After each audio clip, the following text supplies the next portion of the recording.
दोस्तों नमस्कार। आज हम बात करेंगे जूनियर असिस्टेंट 3284 के एक्सपेक्टेड कट ऑफ के बारे में। और मैंने खुद भी इस एग्ज़ाम को दिया था, और जो 5512 एग्ज़ाम हुआ था 29 जून को पिछले साल, वो भी मैंने दिया था। तो आप समझ सकते हैं कि मुझे इसके बारे में कुछ आइडिया ज़रूर होगा। मैंने 5512 वाले की टाइपिंग भी दी थी, लेकिन अभी मैंने टाइपिंग मैंने सीखना शुरू ही किया था। तो मेरी इंग्लिश टाइपिंग तो हो गई थी, लेकिन हिंदी टाइपिंग जो है कि मेरी वहाँ पे हो नहीं पाई थी। और मेरा 5512 में जो नंबर था वो 52 के करीब था, 52 पॉइंट समथिंग था। तो अभी तो फ़िलहाल उसका तो बेकार ही है, क्योंकि टाइपिंग में ही मैं हिंदी में फ़ेल हो गया था, क्वालिफाई नहीं कर पाया था। उस टाइम मैं टाइपिंग बस सीख ही रहा था। कुछ महीने, एक डेढ़ महीने हुए थे, तो स्पीड जो है कि नहीं आ पा रही थी। फिर भी मैं गया था ताकि मैं देख सकूं कि कैसे कराते हैं ये लोग, क्योंकि मैं इससे पहले कभी टाइपिंग के एग्ज़ाम को दिया नहीं था। तो मैं चला गया था। लेकिन उसके बाद फिर मैंने जब पता चला कि मैं सही बताऊँ तो मैं 3284 वाले को भूल चुका था कि ये मैं फॉर्म भरा भी हूँ। लेकिन फिर मुझे पता चला वही नवंबर दिसंबर के आसपास में कि एक और फॉर्म है जो मैंने भरा हुआ है 3284 का। तो फिर मैंने वही 2-3 महीने दोस्तों, वही दिसंबर, जनवरी, फरवरी, फरवरी क्या, फरवरी तो पेपर ही था, वही मैंने 2 महीने लगभग मैंने इसके लिए तैयारी किया था। और जब मैंने उसके बाद इसको पेपर दिया, 3284 वाले को पेपर दिया, तो दोस्तों लेवल में तो काफ़ी ज़्यादा अंतर आ गया है। एकदम से समझ लीजिए कि ज़मीन आसमान का अंतर हो गया है। कहाँ मेरे वहाँ पे स्कोर 51-52 के करीब थे, हाँ, और आज स्कोर देखिए, हर नॉर्मल एवरेज बच्चा जो है वो 75, 72, 70 मार के आया है। और मुझे तो देखिए, होंगे कुछ लोग जिनका 62, 65, 60 होगा, लेकिन मैं अभी तक ऐसे किसी से नहीं मिला हूँ जिसका नंबर 60 हो, 62 हो, 65 हो। होंगे ऐसे लोग, बहुत कम लोग हैं, बहुत रेयर कैटेगरी है। हर एक बच्चे का नंबर 60 से ऊपर एकदम पक्का है। कोई आप लोगों में से कोई अगर हो जिसका 62, 65 हो, तो आप लोग टाइपिंग बेशक कर सकते हैं, लेकिन अगर ऐसा कोई है तो मुझे ज़रूर बताइएगा। और अब मैं चलता हूँ आपको कट ऑफ के बारे में बताने के लिए, जो मेरे हिसाब से एक्सपेक्टेड कट ऑफ है जो जा सकती है। तो दोस्तों, टाइपिंग के लिए जो मुझे लग रहा है इस बार, क्योंकि पिछली बार 5512 में टाइपिंग हुई थी, तो वहाँ पे बुलाया गया था कम से कम 15 गुना बच्चों को बुलाया गया था। तो वहाँ पे कट ऑफ जो गई थी वो 41.25 गई थी टाइपिंग के लिए। और अभी तो बताया जा रहा है कि बढ़ने के बाद उसका भी एक्सपेक्टेड है, कि पहले बता रहे थे उस टाइम कि 55-56 जाएगी टाइपिंग के बाद, और अब वही वही लोग यूट्यूब पे बता रहे हैं कि 60-62 जाएगी। तो देखिए, हमेशा अनसर्टेनिटी तो बनी रहती है, लेकिन फिर भी मैं कोशिश करूँगा कि आपको काफ़ी करीब के पास बताने की कोशिश करूँ। तो मेरे हिसाब से जो अनरिज़र्व की कट ऑफ है इस बार टाइपिंग के लिए, वो जा सकती है 62 से लेके आप 64 के बीच मान मान लीजिए। ये तो जाएगा ही जाएगा, इससे कम कैसे सोच सकते हैं, क्योंकि अगर हम इजी पेपर को देखते हैं तो वहाँ पे नंबर ऑटोमेटिकली बढ़ा हुआ होता है।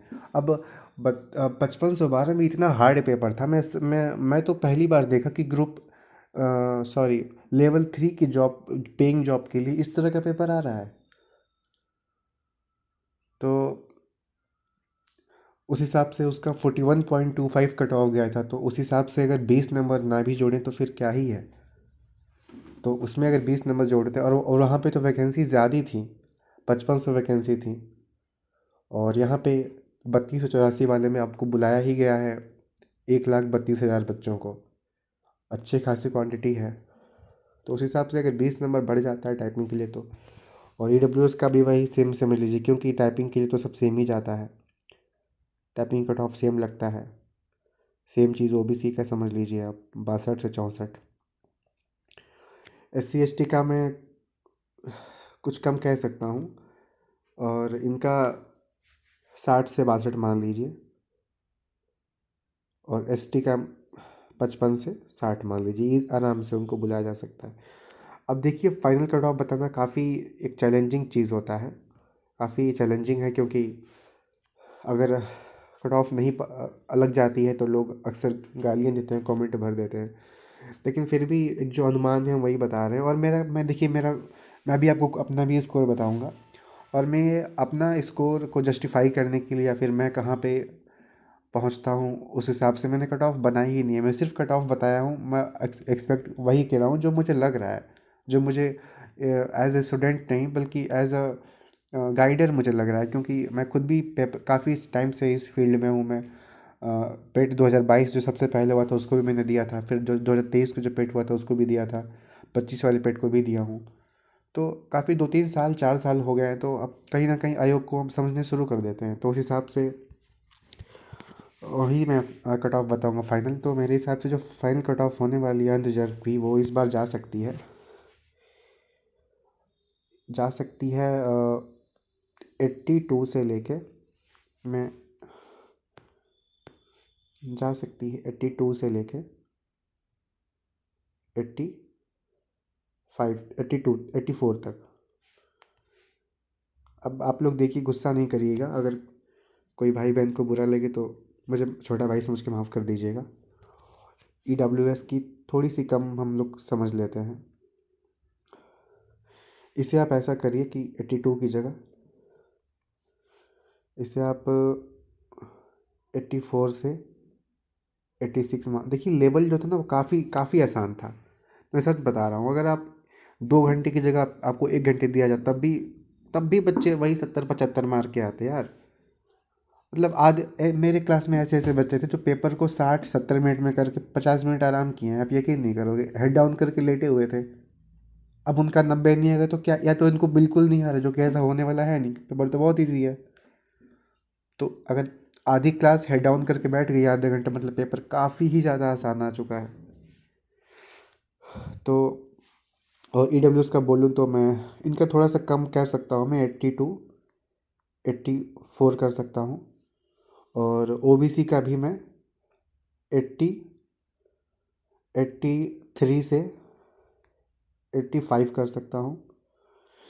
और SC का मैं कर सकता हूँ, इनका थोड़ा मैं कह सकता हूँ कि 78 से लेके 80 तक जा सकता है।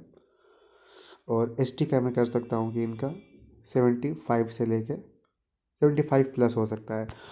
तो ये मेरे हिसाब से एक अनुमानित कट ऑफ है जो कि 32-84 की जा सकती है। देखिए, अब इसमें आप दो 2 से 4 नंबर ऊपर नीचे कर सकते हैं, बाकी कट ऑफ सेम यही रहने वाली है। और टाइपिंग में, हाँ, मेरा स्कोर मैं आपको बताया था, मेरा स्कोर इस बार बना है, मेरे कुल सही सवाल हुए थे 87, और लेकिन 12 गलत हुए थे। तो सब कुछ काट पीट के मेरा स्कोर बन रहा है 84। और मैं खुद भी श्योर नहीं हूँ कि मेरा होगा कि नहीं होगा, लेकिन हाँ, मैं एक चीज़ तो फाइनल करके रख रहा था कि इस बार चाहे जो भी हो मैं टाइपिंग सीख के रहूँगा, इस बार टाइपिंग में डिस्क्वालीफाई नहीं होऊंगा। और इसके बाद फिर से वैकेंसी आने वाली है जूनियर असिस्टेंट की 4500, तो मैं उसके लिए भी मैं खुद से बैच लेके पढ़ाई भी कर रहा हूँ। तो मैं आप लोगों से यही सजेस्ट करूँगा कि अगर आपका स्कोर 90 अबव है तो आप लोग पढ़ाई, सच में कह रहा हूँ, अगर 90 अबव तो आप लोग पढ़ाई छोड़ दीजिए कुछ टाइम के लिए, 4-5 महीने लग के टाइपिंग कीजिए। यार पता है लोग टाइपिंग के लोग बोलते हैं ना कि आप लोग 2 महीने करो, आज भाई नहीं आती है टाइपिंग, नहीं आएगी भाई। टाइपिंग में कम से कम आपको 4 महीने 5 महीने एकदम लग के, अगर आप दे रहे हो ना 6-6 घंटे 5-5, तो आपको 3 महीने में आ सकती है। पर आप एवरेज स्टूडेंट हो तो आपको भैया 3-4 महीने लगेंगे ही लगेंगे, वो भी बहुत आपको मेहनत करनी पड़ेगी। टाइपिंग इतनी आसान नहीं होती है भाई, मैं खुद करके, मेरी इंग्लिश की स्पीड आती थी उस टाइम पे 32-34, जब मैं ये एग्ज़ाम दिया हूँ अभी जनवरी में टाइपिंग का, 5512 का मेरे इंग्लिश की टाइपिंग में मैं वहाँ पे पास हो गया था। पर अभी मैं 2 दिन से टाइपिंग कर रहा हूँ इंग्लिश के, भाई मेरी स्पीड 20-22 की आ रही है और एक्यूरेसी 85-90% पे आ गई है। भाई बटनें जितनी जल्दी याद होती हैं उतनी जल्दी भूल जाती हैं हाथों को, प्रैक्टिस की बहुत ज़रूरत होती है। तो मैं यही कहूँगा कि जिनका स्कोर 90 से ऊपर है, आप लोग थोड़ा टाइम के लिए पढ़ाई को छोड़ दीजिए, सिर्फ टाइपिंग कीजिए। और जिनका स्कोर 75 है, 78 है, वो लोग भी अच्छे से टाइपिंग करें। और अगर आप 50% टाइपिंग को टाइम दे रहे हो तो 50% पढ़ाई को टाइम दीजिए। लेकिन जिनका स्कोर 70 से कम है भाई बहनों, मैं सच कह रहा हूँ, आप लोग एकदम भूल जाइए इसके बारे में। आप लोग टाइपिंग में तो कह रहा हूँ नहीं करिए, 70 से कम वालों को टाइपिंग करना भाई कोई मतलब नहीं है, मैं सच बता रहा हूँ, मैं आपको झूठी होप नहीं दूंगा। 70 से कम वाले आप लोग अब तैयारी करिए 4500 वाले वैकेंसी की। और बस मैं यहीं अपनी बातों को ख़त्म करना चाहता हूँ। वीडियो को देखने के लिए थैंक यू सो मच। और अगर पसंद आया हो तो लाइक करिए और शेयर करिए ज़रूर, और अपनी बातों को, अपनी राय को ज़रूर कमेंट में बताइएगा। आप क्या सोचते हैं मेरी कट ऑफ को लेके और मेरे स्कोर वगैरह को लेके आप क्या सोचते हैं। Thank you.